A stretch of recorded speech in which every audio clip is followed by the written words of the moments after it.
बता देता है कि हमारे पास अब किडनी एंड यूरेटर चाहिए, ये भी बहुत इंपॉर्टेंट चैप्टर है। अब इस किडनी के अंदर अगर हम देखेंगे, ये सारी बातें बस एक्सटर्नल फीचर, ये सारे रीड करने वाली बातें, इतनी याद नहीं करने वाली। ये लॉन्ग एक्सिस शॉर्ट एक्सिस, इनको भी बस रीड को अपना एक इमेज आपने दिमाग में बनाना है। इसके भी मैंने खैर इस तरह शॉर्ट लिस्टिंग कर ली थी एक्सटर्नल फीचर्स की। इस तरह कर लेने से चीज़ें थोड़ी बहुत आपके दिमाग में बैठ जाती हैं। खैर रिलेशंस की ना मोस्टली अब इसके अंदर से बहुत थ्योरी लिखी हुई है, इतनी थ्योरी पेपर में आती नहीं होती। बस इसके ऊपर आपने ये डायग्राम, इसकी ये वाली डायग्राम और ये वाली डायग्राम, रिलेशन ऑफ किडनी की मैंने एक 9 मिनट की वीडियो भी बना के डाल दी हुई है। बहुत इंपॉर्टेंट है, हमारे प्रॉफ का सवाल था और बहुत इंपॉर्टेंट है, बहुत इंपॉर्टेंट है, बहुत इंपॉर्टेंट है। जितना मैंने समझाया है वैसे करना तो आपको कभी नहीं भूलेगा, क्योंकि मैंने समझा के पढ़ाया, तो बहुत लाजमी देख लेना। उसके बाद ये आगे ये ना, ये क्या है, ये कैप्सूल्स और कवरिंग्स, ये भी एक दफ़ा यूनिवर्सिटी क्वेश्चन आया हुआ है। अब ये बहुत बड़ा लिखा हुआ है इन्होंने, ये सारी इसके अंदर ना ये रीनल फेशिया का तो ख़ास तौर पे इतना ज़्यादा थ्योरी लिख के उसके बाद एंड में कहते हैं अच्छा अब यहाँ से तो सारा का सारा बता के एंड में कहते हैं कि ना पहले इसके बारे में ये सोचा जाता था, अब लेकिन रिसर्च प्रेजेंटली ये बताती है। तो ये इतना फिर पहले वाला बताने की ज़रूरत ही क्या आती, यहीं से बता देते हैं।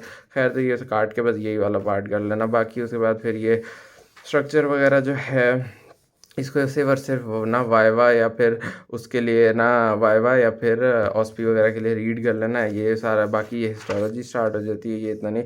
वेस्कुलर सेगमेंट्स यूनिवर्सिटी क्वेश्चन है, वेरी इंपॉर्टेंट है। इसके अंदर से ये आपको लाजमी आना चाहिए, ये डायग्राम आनी चाहिए, ये भी हमारे प्रॉफ के अंदर आया था तो इसलिए ये भी आपको आना चाहिए। Exposure of kidney from behind, कौन कौन से स्ट्रक्चर्स को आप करते हो एक्सपोज, तो ये भी बहुत इंपॉर्टेंट है, तो ये भी आपको आना चाहिए। ये डायग्राम इसी के साथ करनी है, ये बहुत इंपॉर्टेंट। तो ये आपके पास ये हो जाता है। अच्छा उसके बाद अगर हम देखें, ये हिस्टोलॉजी छोड़ दो, इसके क्लिनिकल्स भी बहुत इंपॉर्टेंट है। ये पॉलीसिस्टिक किडनी जो है ये वहाँ पे हो जाता है, एम्ब्रियो में हो जाता है बाकी, लेकिन ये आपका site of transplantation university question है, ये इसकी इलिक फोसा में करते होते हैं। और ये क्यों करते होते हैं, ताकि आपका रीनल वेसल्स जो है उसकी ट्रैक्शन है, उसको खिंचाव ना, उस पर ये बहुत इंपॉर्टेंट है, इनको रीड करते जाना। बस ये रीड ही है। उसके अलावा आपके पास ना यहाँ से यानी वो किडनी ट्रांसप्लांट वैसे पढ़ना हो डिटेल में तो स्नेल में अच्छा लिखा हुआ है। रीनल एंगल का आपको पता हो कि कौन सा होता है, इसका ये रीनल एंगल वाला क्लिनिकल है। पाल्पेशन किस तरह करते हैं किडनी की, बाय मैनुअल दोनों हाथों से आगे पीछे से करते हैं वो पता हो। बाकी डायलिसिस इतना खैर इंपॉर्टेंट है नहीं, बस डायग्राम एक दफ़ा देख लेना, ये कॉन्सेप्ट तो है ही। यूरेटर, अब यूरेटर जो है ना इसको भी मैंने खैर शॉर्ट लिस्ट कर तो लिया था। इसके अंदर सबसे इम्पॉर्टेंट जो पहले तो इसका आपको कोर्स आना चाहिए ना, थोड़ा बहुत आपको यानी कोर्स इसका आना चाहिए, इतना इंपॉर्टेंट नहीं है लेकिन कोर्स फिर भी आना चाहिए, तो ये कोर्स देख लेना। उसके अलावा normal construction very important university question, ये 5 कंस्ट्रक्शन है, ये यहाँ से ये, और इसके अलावा ये इसकी डायग्राम लाजमी कर लेनी है, ठीक है। कोर्स के लिए उन्होंने ये डायग्राम और ये डायग्राम बताई हुई है। बीडी के डायग्राम अच्छे से कर लेना, साथ में थ्योरी उसी के साथ साथ लिखते जाना ना, तो आपके एंड में रिवीजन उसी से होगी। तो उसके बाद ये आपके पास जो चीज़ है ना, ये आपके पास वेरी इंपॉर्टेंट यूनिवर्सिटी क्वेश्चन है कंस्ट्रक्शंस, तो ये लाजमी कर लेना कंस्ट्रक्शंस। इसके अलावा आपके पास इसकी जो ब्लड सप्लाई है ये भी बहुत इंपॉर्टेंट है, तो ये आपको आनी चाहिए। नर्व सप्लाई ये भी बहुत इंपॉर्टेंट है, ये भी आपको आनी चाहिए। ये चीज़ होगी।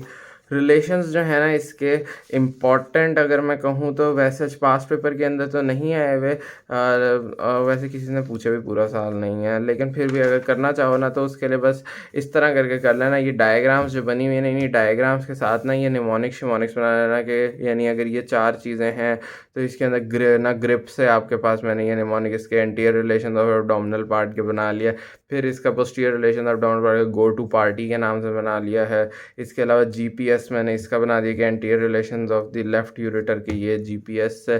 फिर सिली से मैंने बना लिया है पोस्टीरियर रिलेशंस, फिर पेल्विक पार्ट के अंदर फिर ये सूफी से मैंने बना लिया था ये वाला। तो इस तरह करके निमोनिक्स बना लो, तो इस तरह और डायग्राम्स के साथ कर लो, तो इससे आपका लिए आसान रह जाएंगे रिलेशंस।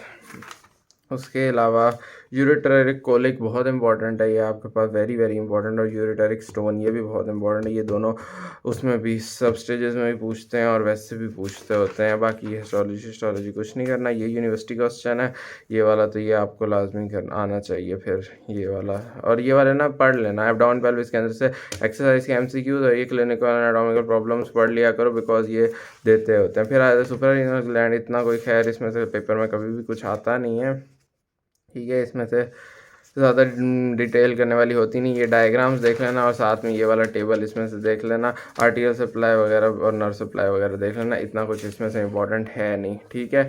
बस यही मैंने डायग्राम बना के इसी के अंदर से मैंने रिलेशंस वगैरह देख लिए थे, तो ये इसी के बस दिमाग में रिलेशंस आपको आने चाहिए बस। उसके बाद बस ये वाला चैप्टर भी कंप्लीट।